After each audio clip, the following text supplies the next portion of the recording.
We can just have the event ourselves. I think we need our fearless leader. Oh, here he is. Oh my God. Are you back? Okay, great. And I think we're actually live. So good afternoon, good morning, good evening, depending on where you are on this fast forward planet. Sadly, still wrapped in a pandemic. Talk about globalization and mobility. The virus has been in fast forward motion and continues to iterate as long as we don't tamp it down with global vaccination. So getting vaccination mobile is a key to all the other questions we face in this program. If we can't have functional society and economy, it's going to be hard to tackle climate change or anything else. I'm a little rushed because I had some technical glitches.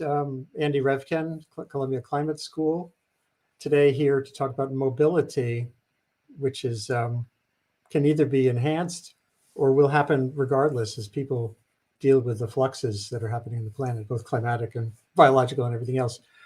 And I've got a wonderful array of guests here today. Parag Khanna, particularly, whose book called Move, launched recently. And hold on a second, I will share a slide. And hopefully I won't disappear from the screen. My camera is doing...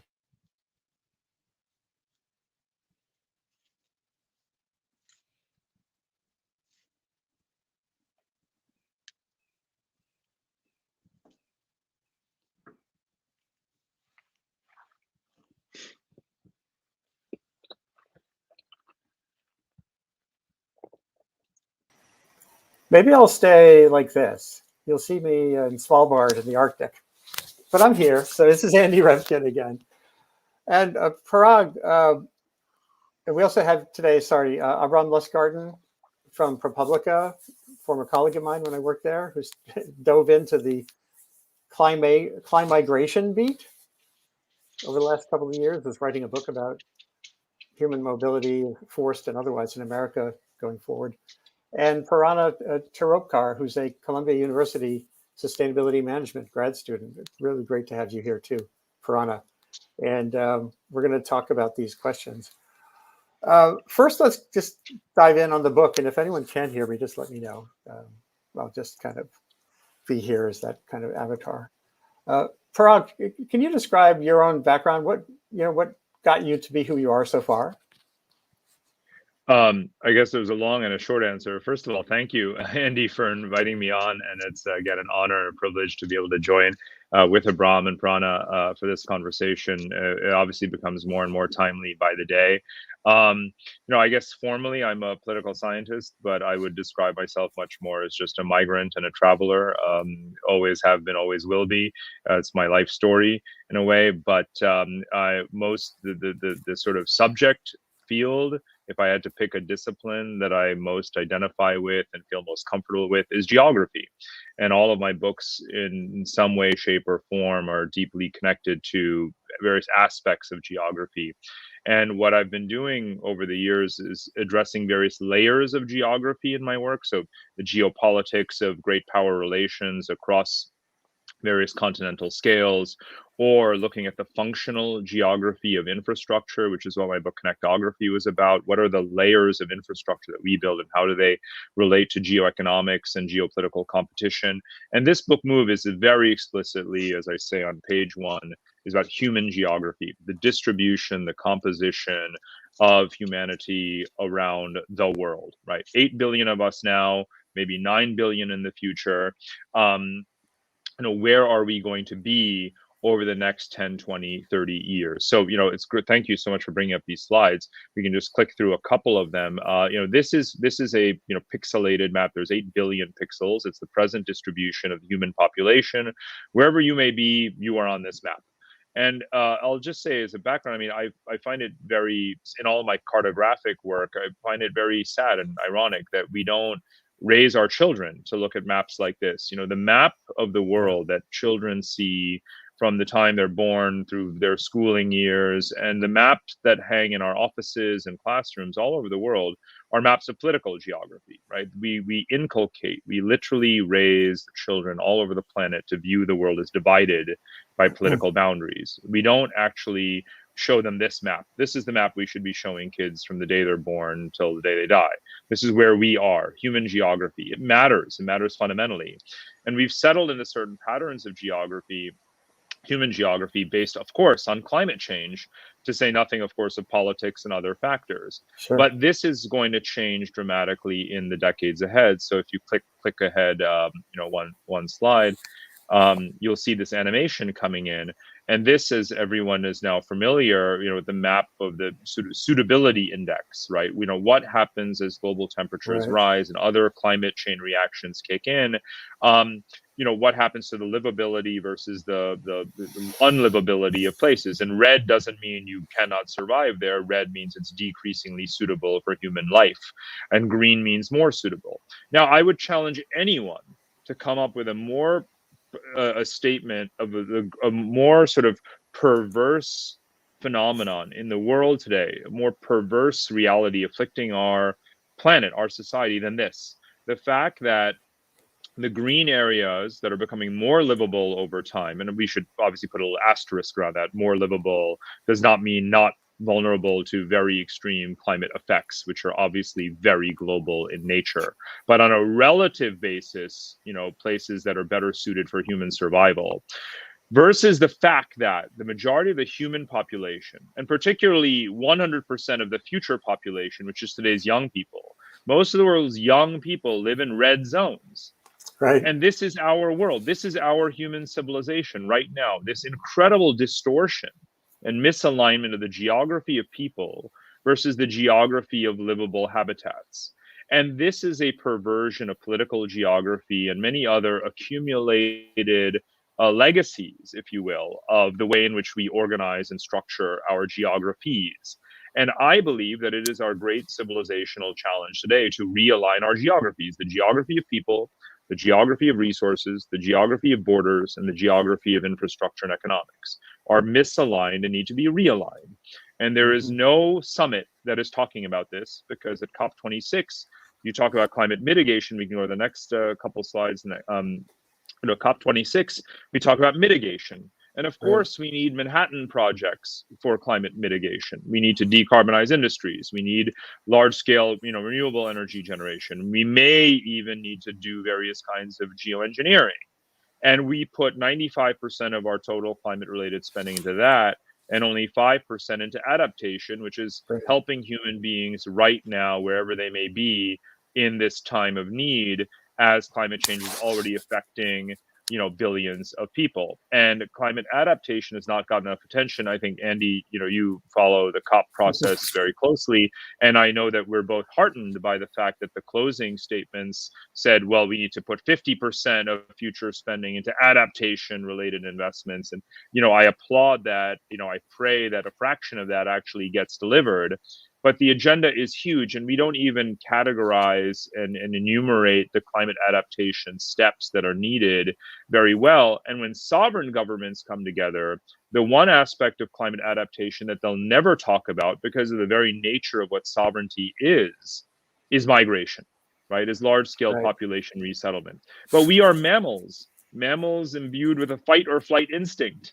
And the surest path to climate adaptation is the one that humans are most capable of doing, which is to physically move.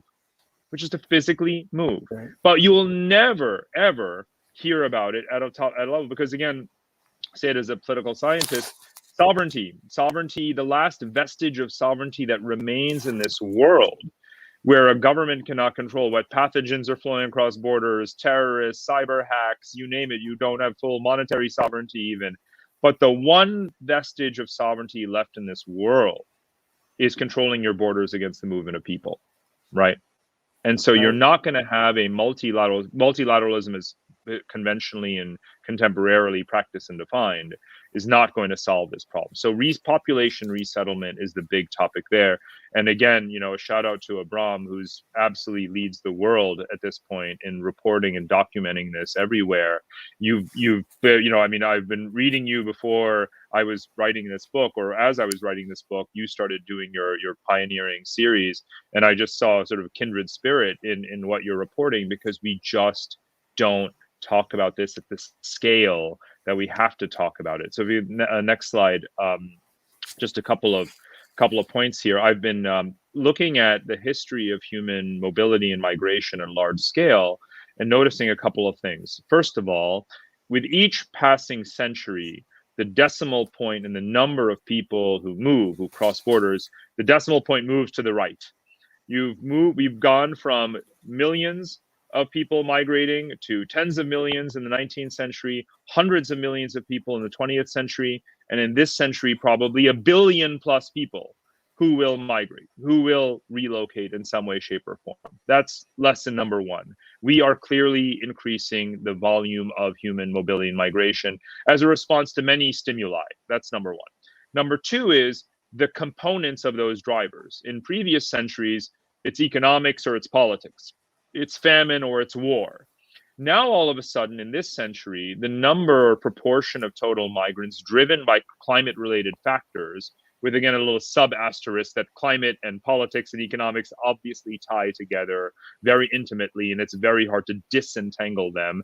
Think about the Syrian civil war and the role of drought and so forth, and that applied everywhere. But already climate is a major force in migration, and it's going to be probably the dominant one in the years ahead. So what does this add up to? Well, over the centuries, more and more people move and migrate and relocate. The role of climate in that is increasing as well. And we're not doing enough about it at the same time in our politics. That's where we are right now. Next slide, I'll get into a bit around climate, migration. And this is sort of my small contributions building on what Abrahm has already done, to look at what the specific geographies and patterns of climate-related migration are going to be. We've done some pieces on this for Nat Geo and the Financial Times, and kind of looking at, this is where I get into the realignment of the world population based upon the demographic reality of a numerical plateau that we are reaching in the world population, as well as our human instinct to move from coastal to inland areas, from low-lying to higher elevation, from south to north. These are kind of the three vectors, if you will, that you can generically claim will characterize, climate-related movement. Next slide. 1 second. And I think that's it. Oh yeah. So, what I do in this particular book is to kind of go around the world and look at the propitious geographies. You could call them climate oases. Again, big asterisk. There is no climate oasis, right? And I initially set out to more confidently portray geographies that can and will, absorb large and growing populations, and they will on a relative basis. However, there is no truly stable place, and any place can suffer the tragedy of the commons as more people move there. And so I came to the conclusion that this was not a book about a movement from one place to another, but about mobility and almost a new nomadism that will afflict large swaths of the human population. So a constant movement. But that said, on a relative basis, I profile certain geographies, whether it's the Great Lakes region, whether it is Eastern Anatolia, whether it's Russia, various parts of Russia. It's so big, obviously, Japan. And I look at how they are adapting to these phenomenon and what their future demographics might look like, and so on and so forth. And this is just one adapted map there. I think there's just one more map. Hold on a second. Yeah. So this is just a restatement of what I said earlier. I'm fundamentally, looking at the civilizational project of realigning geographies. There's a misalignment of the geography of people, old and young. And based upon climate suitability versus not climate suitability, there's a misalignment of the geography of economic activity and industry versus where human labor is located, a misalignment of where our political boundaries are versus where people need to be, in which societies actually need to import people because of their gap between old and young. And this is, to me, we don't ever plot these things on one map. We have maps of politics, maps of people, maps of infrastructure, maps of resources.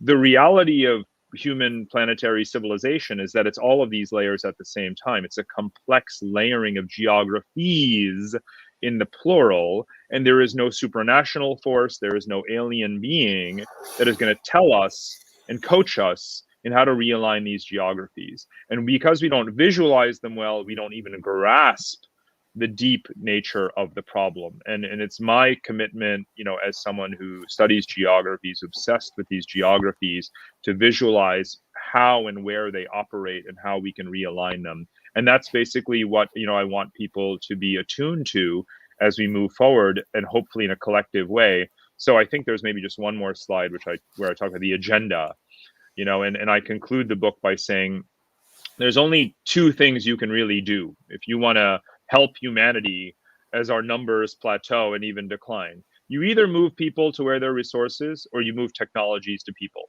to help them survive. It is like as simple as, if you want to oversimplify, right? It's as simple as that. Move people to resources or technologies to people. And moving technologies to people often is not good enough, just to be clear.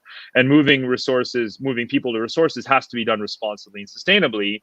Otherwise, you have the tragedy of the commons. So skipping to the bottom, I say, look, what is this new model of civilization, which I call 3.0? It's really about enabling mobility and fluidity of populations to survivable areas, but to do so in a sustainable fashion through adaptive investments and new kinds of infrastructure and so forth. And that's what, I'm advocating. So, I obviously, as you move through the book, I move from just kind of analytical to normative. I'm advocating for a certain way of thinking about human geography in the future. And I don't see, but there are, just a final point. I mean, the book is based on 4 scenarios, and only one of the scenarios is positive. I don't have a whole lot of faith in humanity as politically constructed right now, right? There's a scenario called the New Middle Ages, barbarians at the gate, regional fortresses. And the 4th and final scenario is Northern Lights, and that's the one that enables, in which we talk about more recirculation. But in a way, that's sort of where I think we are. But much more interested now in hearing your responses to that. Thank you. Oh, this is a great start, and it's so much fun being here from Svalbard, looking through a porthole in a ship. Notes. My Logitech camera. I got it. Hey, Logitech, let's figure this out.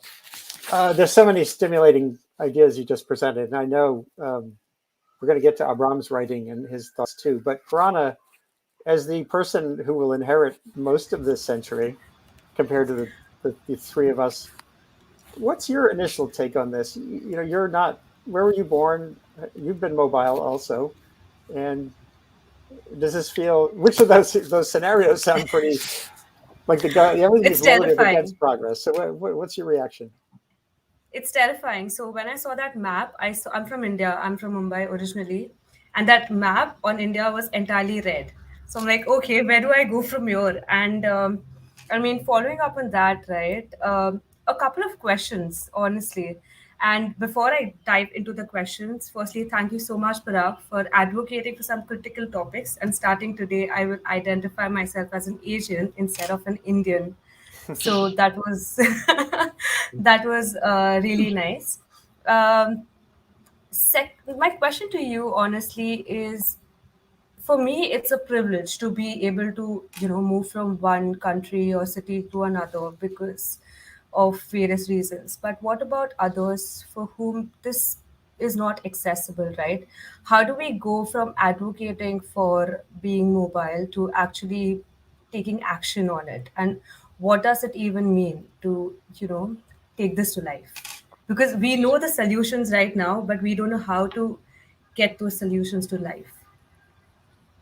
This is a great question. I'll also say, it struck me a lot in researching this, that I was writing more and more about Asian populations. Obviously, the previous book was all about Asian demographics and economics, but here too, because the majority of young people in the world are also Asian, and as Andy rightly teed it up, the younger generation, the millennials, the Gen Z and Gen Alpha, are the largest 3 generations in history. But it also goes down from here, because actually Gen Alpha will probably be smaller than Gen Z once its birth period is sort of completed. So I focus a lot on the world's young people, because you are the present and the future.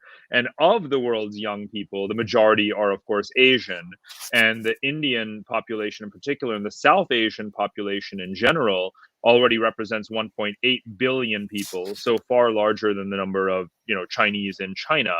And I myself, I was born in India too, and have fortunately been able to, migrate around the world. But I found myself focusing more and more on the future geography of South Asians, 1.8 billion, primarily young people who currently are residing in areas that are completely red, as you pointed out on that map. What becomes of them? And I started to realize that the South Asian diaspora, largest diaspora in the world, as a result of climate and many, many other factors. You could account for this strictly on the basis of politics and lacking economic opportunity. But when you bring in climate change on top of that, it is, much more significant. And now, to answer your question, because we don't have a global answer, it becomes these new vectors. And to me, the most interesting geographical kind of phenomena or migratory phenomena that emerged from my research was that these entirely new vectors of human migration are taking place and will accelerate that we have never witnessed before. In the past 75 years, and particularly the last 30 years, we've settled into these patterns where we think about Latin Americans move to North America, Africans move within Africa, and they're trying to move to Europe more and more, and so on. These pairs of migrations that are relatively stable, right? People in the former Soviet Union staying in the former Soviet republics. But the two particular vectors that I focus on in the book that have never occurred before are South and East Asians moving way north into Central Asia and Russia, and B, South and East Asians moving west across Eurasia to Europe. So I talk about the rise of this phenomenon of Asian Europeans. Now, I grew up as an Asian American in New York, and it was like, a typical hyphenated thing. And there's 25 million Asian Americans. Kamala Harris is an Asian American. But there's only 4 million Asian Europeans, even though they share the same megacontinent. They're increasingly trading with each other and building infrastructure to each other. And Europe has the most significant labor shortages in the world. So what you're actually starting to see happen is large numbers of Asians migrating westward. And I give examples of that in the book, especially in Germany. And I predict that you're going to have way more even Asian Americans. And that's something we've literally never seen before at this scale. And then the other is South Asians moving northward into the Central Asian republics and Russia. And I directly report on that because I spent a lot of time in those former Soviet republics, especially Kazakhstan, Uzbekistan, and so on. And I've literally firsthand witnessed, seen, talked to, people who are there. And you see this ability, this kind of South Asian trait of assimilation, especially given the various skills, sort of matches and English language adaptability. English matters less, obviously, in Kazakhstan. But the point is that you're seeing Indian doctors and farmers and construction workers, all over these geographies that I've been traveling to for more than 20 years. And they're starting to fit in, and they're becoming permanent residents in these countries. So the new ethnoscapes, the new ethnographic landscapes of these countries look very, very different in the future. So I'll end on this line, but I think the chapter on Kazakhstan in the book is titled "Kazakhstan has 20 million people. Is it ready for 200 million?" And that could be where we're headed. It's such an interesting landscape, literally. To me, it's like a plumbing system too. When you bring in the question of the pull part and the push part, let's focus on the United States a little bit. And you have predicted Michigan as a hot spot or a cool spot on a heating planet. But here's Abrahm, one of the most recent pieces this was a while back, but you're doing like an extended rest of your life series, perhaps, on these questions. But this one on the new climate map showing migration around the United States was particularly interesting. So Abrahm, just a little quick sense of your reaction so far, and then we'll talk about the U.S. Yeah, thank you, both of you, and for your kind words about my work, Parag, as well. And yours is just an extraordinary contribution. I would just add exclamation points to everything said. I think we're, the conversation, the framing of the situation that the world's looking at, I think, has been put very much in sync with my view of what's happening. These maps that you're showing right now, Andy, I think are an evolution of some of that same data, that habitability, suitability niche. And we took the data from some of the researchers, including Martin Scheffers in Germany, and extrapolated it with their help to match what happens in North America. And it shows that shift of, that sort of human climate niche, the place where people have thrived historically, moving north towards the Canadian border. And this, what you're scrolling through now, this is data from the Rhodium Group and Climate Impact Lab that is directly correlated with conditions that drive migration. So a little less theoretical, a little more solidly based empirical evidence of the sorts of conditions that in the maps show will be getting worse, but which broader research suggests will also drive a movement of people. And so, the series of reporting and stories that I've done did take a global approach, and also, looked, for example, at what's happening in Russia and North Asia. But the book that I'm working on now is focusing just on what these changes in this movement means for the United States. And so, I saw you started with that image of Parag speaking in Michigan, which is fascinating. Right. I just returned from Michigan last week, reporting on the same thing and trying to get a sense of, preparedness, basically. And so, I guess what I would add to the framing, that we've heard so far is that, there's going to be enormous challenges in how this movement unfolds, or how the pressures associated with the desire to move unfold. And what I think that comes down to, which we haven't talked about so much, is really this question of sort of fairness and equity. So we have billions of people on this planet that will likely seek to move, because there will be economic and climate and environmental draws, and economic and climate and environmental displacement from the places that they are. And we heard a little bit about how borders and sovereignty affects the sort of resistance to that movement. But the fact is, there's also, so not only the political resistance to that movement, but the financial barriers to that movement. So mobility is largely, a reflection of means of people who have the wealth to to move. And whether that's Floridians moving to Michigan or Guatemalans moving to Texas, they're sort of measures of the same thing. And so part of the story is about the people and the populations that are going to be trapped where they are, and what they will endure, which in the United States probably means that they will first endure, not only a deterioration of their environment, but a lack of investment in their environment. So, declining communities that start to lose their tax base, the quality of their schools decline as more people move, their infrastructure, which already is not being invested in quickly enough, is left to age even more rapidly, and over time those things begin to break down, and the people who are either too poor, or maybe too old, or too resistant to the idea of migration, find themselves in these environments of deteriorating quality. And the opposing opportunity is, of course, to move in search of an environment that we think will be better suited, or present more opportunity. And one of the pressures that will determine whether that can be a successful move or not in a place like Michigan, I think comes down to preparedness. And I think the first slide we saw was about adaptation, but adaptation, in this sense, it comes down to some real sort of nuts and bolts things that are not new. It's urban planning.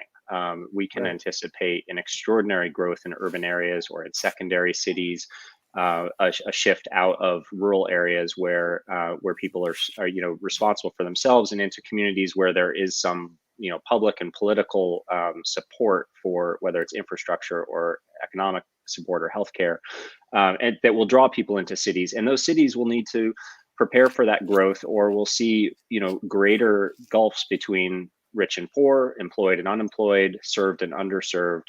We look at, for example, Detroit's difficulty in providing something as simple as clean water to its residents now, and imagine whether that city or others like it are capable of making the investments and making them quickly enough to support, hundreds of thousands of people more moving into those environments. And I think that that's going to be the real sort of friction and challenge going forward. And it becomes, in the United States especially, very interwoven with historical and systemic racism as well. You look at the way that urban planning is tied to, the redlining of communities, and go back to the 1930s, and the way that the redlining has translated to, through many links, basically poor economic conditions and less economic opportunity for people of color.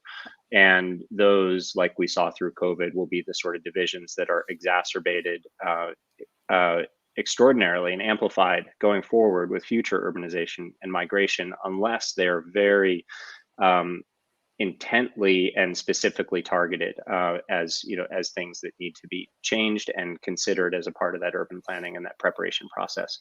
And so I guess I'm with Parag in, if I had to guess, that the outcome, I see more grim opportunities for grim outcomes than I do for positive ones, because it's hard to see politically here or politically globally leaders taking the initiative and taking it quickly enough to do the sort of things that are pretty clear now need to be done. I tend to favor your point of view as well, although I do see this. Parag mentioned early on the role of, well, you mentioned technology as a modulator of risk, but it's not just technology. I had Christy Ebai on here during the epic Pacific Northwest heat wave. She was under the dome in Seattle, and she's one of the leading researchers on climate and health. And we were talking about extreme heat. And she made the very clear point that social cohesion within a community means no one has to die in a heat wave. Even in the, she pointed in the conversation to areas of the world that are already theoretically too hot to live in, where we live. And also she and others, Diana Liberman on the show from the University of Arizona, talked about the unbelievably uneven landscape within virtually every community of vulnerability. In other words, the drivers of forcing us to move or not move. Quite often, the wealth we have enables us to either stay where we are and just turn up the air conditioning because we favor that environment for other reasons, or as you were saying earlier, to move. So it does, to me, the folks who are forced to move are, as you were kind of implying, Abrahm, the least resilient, the least prosperous, the most prejudiced against people around us. And they end up, although this gets to another issue I've written about too, which is most migration so far has been within countries, which Abrahm is focusing on in the United States. But even the IPCC reports, there's an overstated vision, I think, of the world, everyone at the borders, because we have a very telegenic border in the United States with Mexico, and so we pay a lot of attention to it. But most of the movement that's happening is within countries. So I'm just kind of giving a little bit of pushback in a couple of ways, and I wanted to get your senses of this. And also the data show, and I wrote that piece that I showed a minute ago, that for flooding and heat, we're actually moving into people are moving into areas of hazard faster than the hazards are changing through climate change. That piece on flooding really gets at that. And that takes me back to the writing I did in New Orleans after Katrina, where the historian Pierce Lewis spoke of places like New Orleans as he put it, it's places that are impossible but inevitable. And they're impossible and inevitable because of geography, history. The mouth of the Mississippi will be inhabited, whether it's on a floating city or the like or not. But Americans are our culture and our policies have kind of warped our logical response to the kind of pressures that I think around the world people are more free to organically respond to naturally. So we've subsidized our insurance policies and our insurance availability heavily to make the consequences of living in places like Florida or moving to places like Florida well after we understand the rate and the potential for sea level rise, seem rational and seem like a good and safe, investment and a safe way to plan, your future assets. And the same thing with moving to heat, to places like Phoenix. We've subsidized not only the insurance in places that are dangerous, but the availability of water in places where we don't have it. And you add that to this sort of romantic notion, I think, that Americans have, sort of believing in their own, or both attraction to the coast and attraction to sunshine, but also, sort of believing in, their own ability to craft their destiny despite the influences of the environment around them. And that makes us all, in terms of the patterns we're talking about, I think, illogical. Yeah. So yes, I'm showing a visual that gets at this. We've right just now, moved in the wrong direction. In the Build Back Better and infrastructure bills, as you were saying earlier, these institutionalized barriers to an equitable boost to capacity to be resilient or to be resilient in place or to move somewhere, even the capacity to get the aid is biased toward the rich, the billionaires for beaches. Billionaires get the money because they have lawyers and people who can apply for the money. So Parag, how does that sense, when you think about the global geography too, maybe this just tips you back toward that sense of this is not going to be easy, but the inequity part is huge, it seems. Right. So, I want to be clear about the vast geographical differences in this, because we don't have a global answer. You don't actually teleport people from Bolivia to Russia, right? So in some ways you have a reinforcement of a couple of things. First of all, Andy, as you very rightly pointed out, most migration is domestic and remains. So even climate displacement is still largely a domestic phenomenon. There is obviously a lot of evidence of it becoming, cross-border, but even that, again, is geo-specific. So will we, and this is, again, Abrahm has already documented this very thoroughly, and it's the very arresting reporting that you've done, the Central American populations moving northward and recirculation of people within South America, these are discrete phenomena, right? So there's those two geographies right there, different patterns, different generalizations, different numbers that we're talking about, different drivers. Africans within Africa. So, when you look at those climate models, you can see that, well, there are parts of Central Africa and parts of, Eastern and Western coastal Africa that, still look climate, resilient. And so you'll have, movements of Africans to those geographies and a reclustering and so forth. Then you have, European populations, Southern Europe to Northern Europe, obviously, because Southern European places are quite affected. You saw the Greek, forest fires in Greece, for example, and so on. But even within wealthy European countries, look at the German flooding, right? Germans will also move away from those widening floodplains and so on. And then there's, one of the geographies I focus on is Eastern Anatolia, where it abuts Arab countries and Iran. I say, look, the Eastern Anatolia, Eastern Turkey, is the headwaters of the Tigris and Euphrates rivers, the cradle of civilization, as we learn in, fourth grade history class. And actually, Turks have moved away from that region and moved westward and left empty. I've traveled many times to this region. Really, some of the most verdant, beautiful, agriculturally fertile landscapes in the world are devoid of people because Turks have moved away.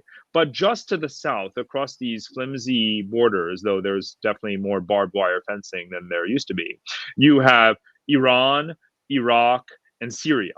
Right, to say nothing of the countries further south as well, Jordan and Lebanon and elsewhere. You've got, well over 100 million people in severely climate stressed countries.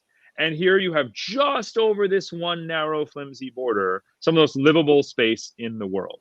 Now, you tell me with a straight face that even with Erdogan as prime minister, and one day he won't be, but you tell me that 10, 20, 30, 40 years from now, this area is not going to be populated by Arabs and Persians, because it will be, no matter what border is there today. Mm-hmm. And that is the grand story of human geography. It is ever changing in response to climate conditions, and supply and demand do in a way find a way to a new equilibrium despite the political obstacles. Otherwise, we would not be where we are. So you can focus on this week and Erdogan saying he's going to weaponize migrants and this kind of thing, which is a tragedy in and of itself, and we can spend hours on that. But you can also see the bigger picture, which is that one way or the other, painfully, violently, or gradually and tactically, you are going to have Arabs and Persians living in Eastern Anatolia. Yes, it is a fact, right? It is a ironclad, money back guarantee projection around human geography, because we are mammals, right? And mammals are going to behave in. So it will happen. So that includes, therefore, many poor, vulnerable populations. We're talking about some of the poorest people in the world, some of the most unequal societies in the world, some of the most authoritarian countries in the world.